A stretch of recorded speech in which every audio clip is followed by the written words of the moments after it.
பொறிஞ்சிட்டு போயிட்டாங்க. இப்போ பட்டிமன்றனாலே நடுவருக்கு வரக்கூடிய ஒரு சிக்கலான நேரம் தீர்ப்பு கூறணும். தீர்ப்பை வந்து பெண்கள் பக்கம் கூறினா டீம்ல இருந்து வெளியே அனுப்பிடுவாரு நம்ம தலைவர். ஆண்கள் பக்கம் கூறினா வீட்டில் இடம் கிடைக்காது. தீர்ப்பே கூறலைன்னா மேடை விட்டு இறங்க முடியாது. எப்படியும் தீர்ப்பை சொல்லியே ஆகணும். திருமண வாழ்க்கையில் பெண்கள் படும் கஷ்டம் என நம்ம மனசுல நினைச்சாலே நம்ம கண்முன் வர்றது அந்த பெண் வந்து அடுப்படியிலையும் தன் கணவன் குழந்தைக்காக கஷ்டப்படுற அந்த கஷ்டங்கள் மட்டும்தான் ஞாபகம் வருது.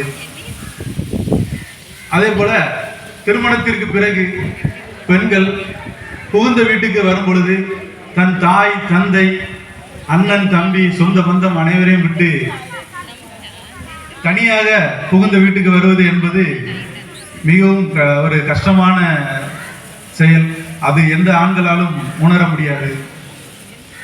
அது மட்டுமல்ல, 10 மாதம் ஒரு குழந்தைய சுமந்து எடுக்கும்போது ஒரு பெண் படுற கஷ்டம் வந்து எந்த ஆனாலுமே துளி கூட உணர முடியாது.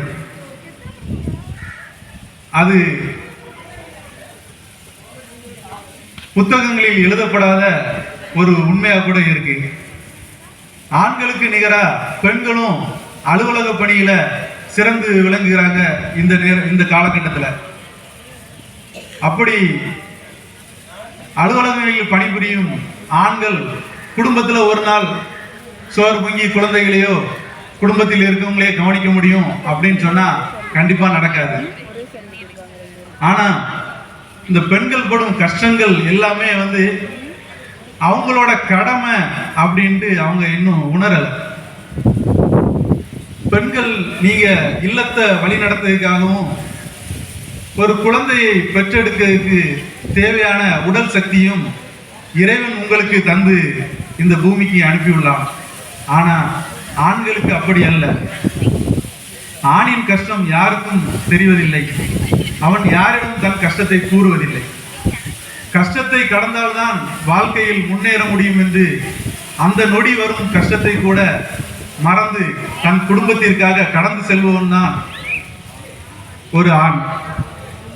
பெண்கள் வந்து வேலைக்கு செல்லாவிட்டால் அவர்களுக்கு வந்து இல்லத்தரசின்னு ஒரு பட்டம் கிடைக்குது. இதுவே ஒரு ஆண் வேலைக்கு போகலன்னு வைங்களேன், அவனுக்கு ஊதாரி, சோம்பேறி, கையால் ஆகாதவன்ற பட்டம் மட்டும்தான் கிடைக்குது. இப்படிப்பட்ட பட்டம் ஆண்களுக்கு கிடைக்க கூடாதுன்ட்டு கஷ்டப்படுற அந்த வழி வந்து அவனுக்கு மட்டும்தான் தெரியும்.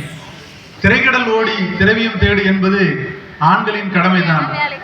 அதற்காக அவன் தன் கடமை செய்வதற்காக திசை தெரியாத நாட்டில் முகம் தெரியாத நபரோடு கைகட்டி கஷ்டப்படுவது தன் குழந்தைகளும் மனைவியும் மற்றவர்களிடம் கையேந்த கூடாது என்பதற்காகத்தான். நம் கஷ்டம்னா யார்கிட்ட போவோம்? கடவுள்கிட்ட போவோம்.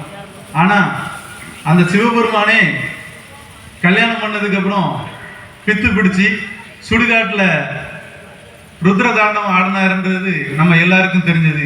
கடவுளுக்கே இந்த நிலைமைன்னா ஆண்களுக்கு என்ன நிலைமை? அதனால் ஆண்கள் என்பவன் ஆலமரம் போல அதன் நிழலில் இருக்கும் குழந்தைகளுக்கும் குடும்பத்தாருக்கும் மனைவிக்கும் அந்த வெயிலின் வெப்பம் தெரியாது, சூரியனின் வெப்பம் தெரியாது. அதுபோலதான் ஆண்களின் அரவணைப்பில் இருக்கும் பெண்களுக்கு ஆண்களின் கஷ்டம் துளியளவு கூட தெரியாது. தோசையின் ருசியில் இருக்கும் நீங்கள் உணரவே முடியாது. வாரத்தில் 6 நாட்கள் வேலை செய்துவிட்டு ஒரு நாட்கள் ஞாயிற்றுக்கிழமை ஆண்கள் ஓய்வு தானே எடுக்கிறார்கள். பெண்களுக்கு ஏன் அந்த ஓய்வு கிடைக்கல அப்படின்னு நீங்க கேட்கலாம். வாரம் முழுக்கவும் வருஷம் முழுக்கவும் நாங்க வேலை செய்யறோம் அப்படின்ட்டு. ஆண் வந்து 6 நாளும் வேலை செஞ்சுட்டு அந்த ஒரு நாள் ஓய்வு எடுக்கிறது அவன் அடுத்த 6 நாளுக்காக ஓடுற வேண்டிய சூழ்நிலை. அதுக்கு தன்னைத்தானே தயார் செய்து கொள்ளத்தான் அந்த ஓய்வை எடுக்கிறான்னு நீங்க புரிஞ்சுக்கணும்.